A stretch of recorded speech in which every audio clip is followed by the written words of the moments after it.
আসলে শুরুটা একটু মানে আপনারা তো জানেনই আমার শুরু হয়েছে ইকরি দিয়ে, সিসিমপুরের পাপেট দিয়ে। তো আমি আমার ওই ভিত্তিটাকে ভীষণ মনে করি এবং সবসময় আমার কাছে মনে হয় যে ভাগ্যিস আমি ইকরি করেছিলাম, কারণ ইকরি করেছিলাম বলেই আজকে আমি অভিনেত্রী।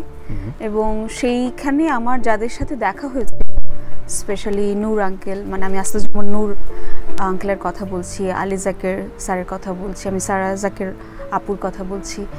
বিকজ ওনাদের সান্নিধ্যে আমি একেবারেই শুরুটার সময় পাওয়াতে খুব স্বাভাবিকভাবে আমার স্ট্যান্ডার্ডটা মানে অভিনয়ের যে